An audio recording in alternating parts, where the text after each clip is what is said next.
What's up, YouTubers? Today we're going to talk about my take on what is the first Hinderer you should buy. This is not my idea. I'll link it below, but Everyday EDC, who's been nailing it, check out his channel. Like I said, it'll be linked below. Really came up with what is the first Hinderer you should buy. And of course, the obvious answer, and he confirms this, is the one that's right for you, depending on your hand feel, what you look for in a blade. Are you looking for a better slicer, something a little bit tougher, gives you that overbuilt look. But I'm going to go ahead and offer my perspective on this one.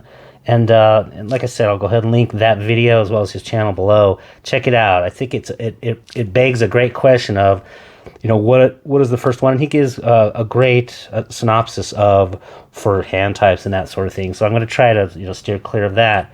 But I'm going to give my take on what is the first Hinderer you should own. XM24, get out of there. And the XM24 is not it. He might try to make his way in, and just don't listen to him. So I'm going to go ahead and first start with the little guys. The XM18 3-inch, for me, the standard, no matter what blade shape.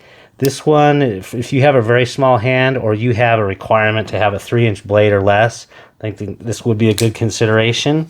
For myself, however, I'm going to rule that one out, primarily because it is very thin in the hand, and I will go ahead and compare these two right now. But for me, the half track is just a better option. So in the battle of the small ones, I'm a medium-large hand. I prefer that full hand grip, and I definitely find I prefer to use this one. It's more comfortable, feels more secure. I actually get a better purchase as well with that pinky. So for me, in the small, if you're really shooting for a small because you have to be under 3 inches legally, really your hand size should probably determine that. And for myself, it really would be the half track.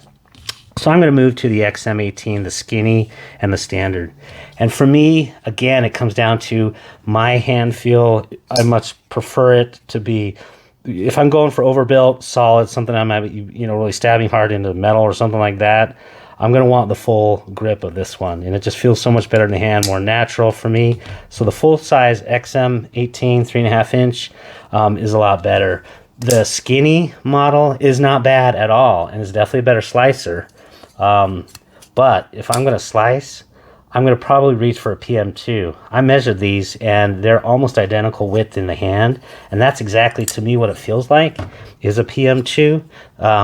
This XM18 skinny is just 11.2 millimeters, and the PM2 is like 11.4, so you're talking fractions of millimeters, and that's exactly what this felt like, just a little bit chamfering versus the PM2, whereas the PM2 has those square handles. Definitely a better slicer than the standard XM18, but I'm going to go ahead and kick that one out for my first preference. Again, if you like a thin blade, you like something thinner in the hand, that's probably going to be better. The last thing I will say also about this is trying to find aftermarket scales in hardware becomes a little bit more difficult, especially on the scale front. If you want to get into the customizable Legos of tactical knives, not tactical, I guess semi-tactical collectible, the skinny is going to be a lot tougher sell. You basically have sharp dressed knives, a few others, but even just from Hinderer.com and other resellers that resell Hinderer stuff, the skinny is going to be really tough to handle that. So you're not going to get as much customization. And so for me, it really comes down to the regular XM18 between the skinny and the regular.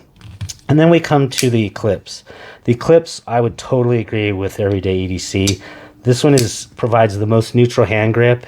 It actually solves some of the problems very specific to the other models, which also the half track solves as well. But in terms of the bigger with 3.5 inch blades, you'll notice this backside jimping on all the XM18 models, whether it's skinny or not, and you don't have this. That solves for me a couple problems. Unless you're truly handling these with gloves, the deployment is much better on your finger, and that's a well-known thing. You're not ripping into that jimping as you open it up.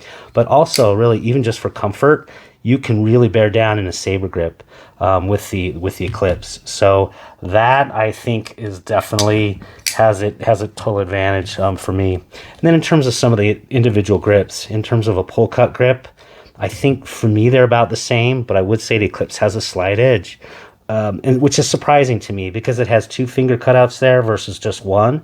Normally, knives that have a couple finger cutouts like these two aren't as comfortable in a pull grip. somehow he managed to do this one, at least for my hand size. So this one is truly basically perfect in essentially any hand grip that you're going to have.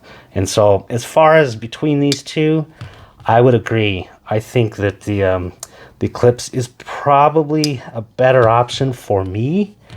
But if you're trying to make some decisions before you go all in on 4 or 5 knives and spend $1,500, $2,000 on Hinderers, you know, you might want to take that into consideration.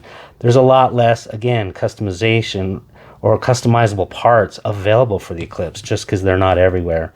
So from my perspective, I think that's a little bit more niche depending on what your purpose is. And I think for most people, I mean, you can see you're gonna, if you jump it into the Hinderer world, you're probably gonna jump into some customization.